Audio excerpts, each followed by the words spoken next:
یعنی اللہ سبحانہ و تعالیٰ کی تسبیح کے بارے میں ذکر ہو رہا ہے. سب سے پہلے دیکھ لیتے ہیں سبحہ کا مطلب کیا ہوتا ہے. سین بہا اس کا روٹ ورڈ ہے اور اس کا اپنا مطلب اگر ہم ورڈ میننگ میں دیکھیں تو اس کا مطلب ہوتا ہے سین بہا.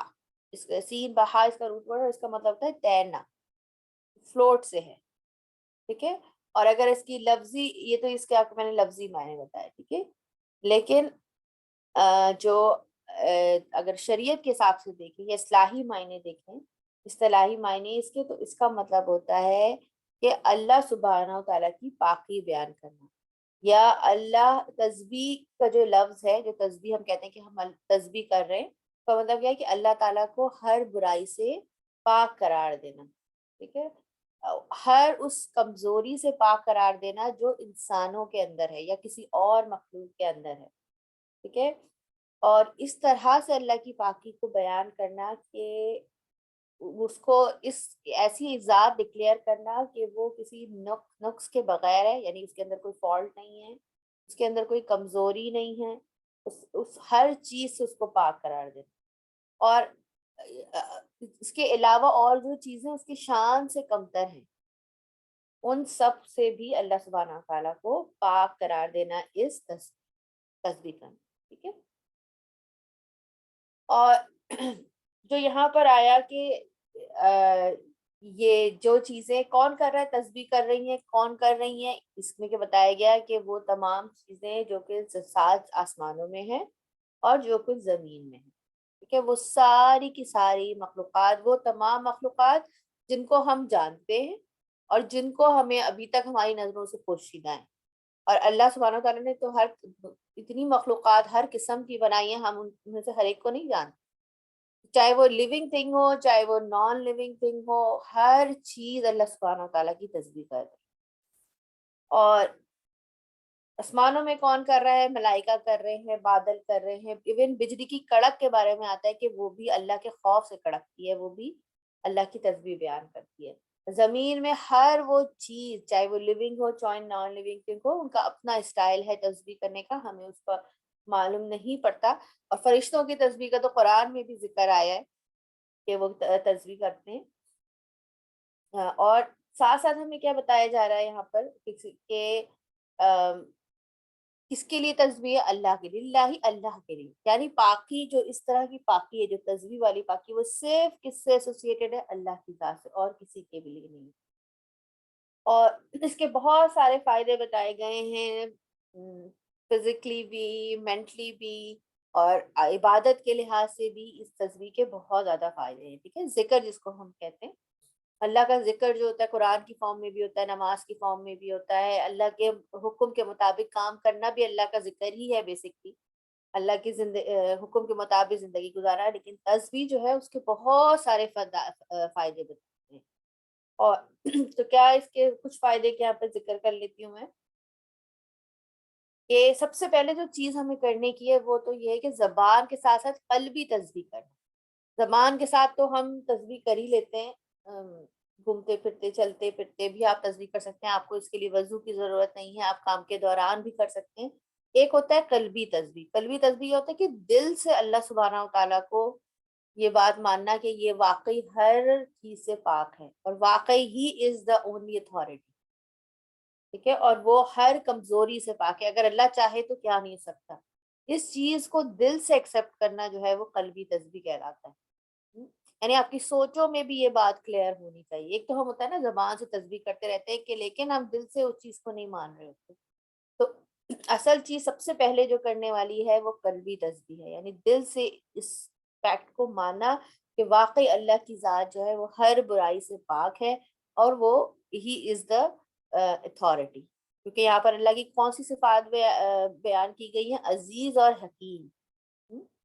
عزیز کیا ہے, یعنی بہت زبردست ہے اور اس کے پاس ہر طرح کی اتھارٹی ہے. اور حکیم سے کیا مراد ہے کہ اس کو پتہ ہے کہ اس حکمت ہے اس کے پاس کہ اس اتھارٹی کو کس طرح استعمال کرنا. اور تو سب سے پہلے کیا ہے کہ زبان سے تسبیح کے ساتھ ساتھ جو ہے وہ قلبی تسبیح دینا, یعنی دل سے اللہ کو پاک ماننا اور اس کے فیصلوں کو قبول کرنا. ٹھیک ہے.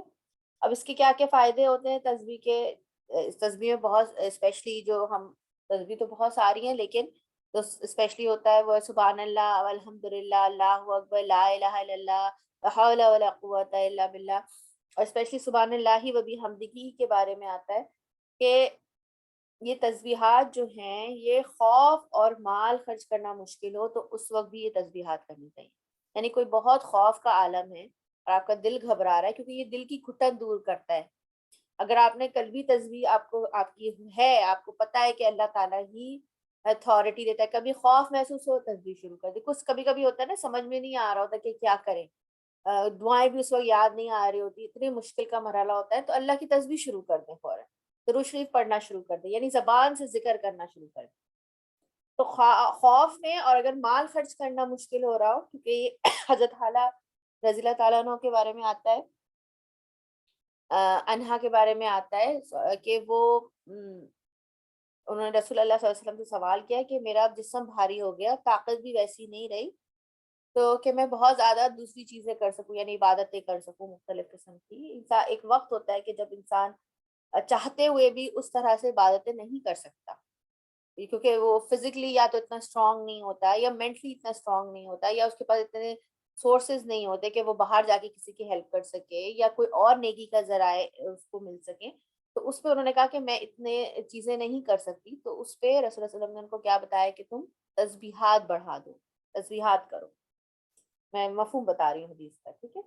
اس کے علاوہ تسبیح کے کیا فائدے ہیں کہ اس سے نیکیاں ملتی ہیں، آپ کی نیکیوں میں اضافہ ہوتا ہے، گناہ مٹتے ہیں، کہ گناہوں کو مٹانے کا ذریعہ ہوتی ہے. اس کو 100 اونٹوں سے زیادہ افضل عمل کا قرار دیا گیا ہے. اور ہم اس چیز کو کیونکہ نہیں وہ کر سکتے امیجن، کیونکہ اونٹ ظاہر سی بات ہے ہمارے یوز میں، لیکن عربس کے لیے اونٹ واز لائک کہ آپ کوئی بہت ہی ایکسپینسو کار سمجھ لیں، کوئی جیولری سمجھ لیں.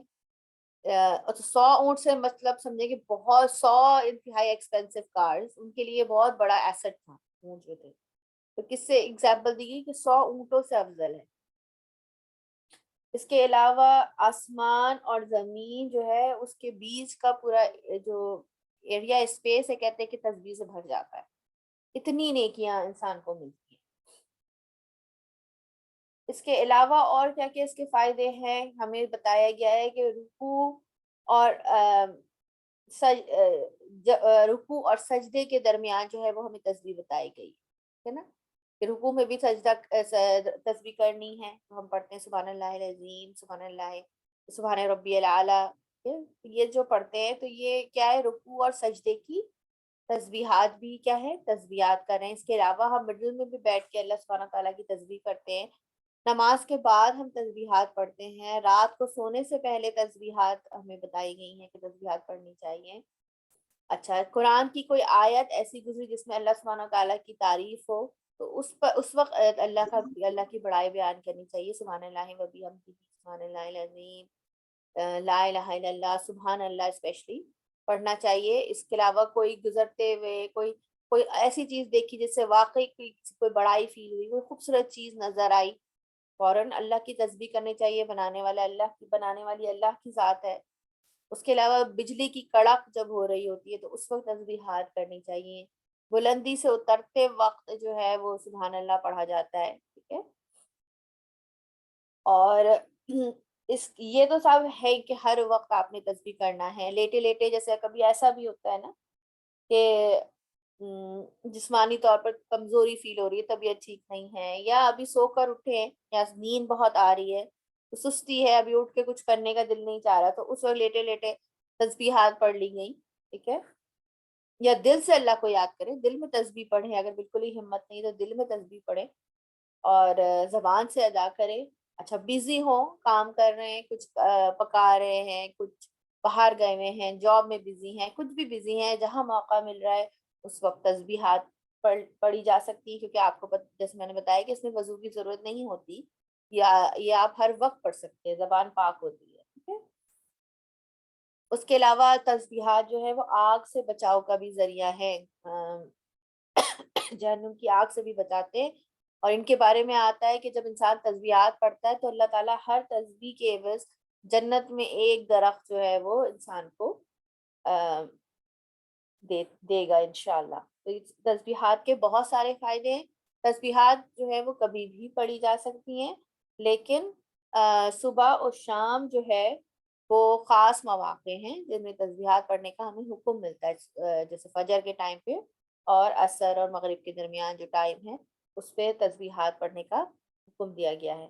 اس کے علاوہ طلوع شمس کے وقت بھی جو ہے وہ تسبیحات پڑھنا بہت افضل ہے. تو یہ کچھ چیزیں تھیں جو میں تسبیحات کے بارے میں بتانا چاہ رہی تھی آپ لوگوں کو. اور بہت ہی آسان طریقہ ہے اللہ تعالیٰ سے کنیکٹ ہونے کا، نیکیاں جمع کرنے کا، کہ اللہ تعالیٰ کی پاکی بیان کی جائے. اور آج یہیں تک انشاءاللہ رکھیں گے، کیونکہ نیکسٹ آیت سے جو ہے وہ پورا غزوہ نذیر جو ہے اس کا پورا واقعہ شروع ہو رہا ہے، تو اس کے لیے کافی ڈیٹیل میں جانا ہوگا. تو انشاءاللہ ہم یہیں تک رکھیں گے آج. ٹھیک ہے، تو اس کی تجوید کر لیتے ہیں. ریکارڈنگ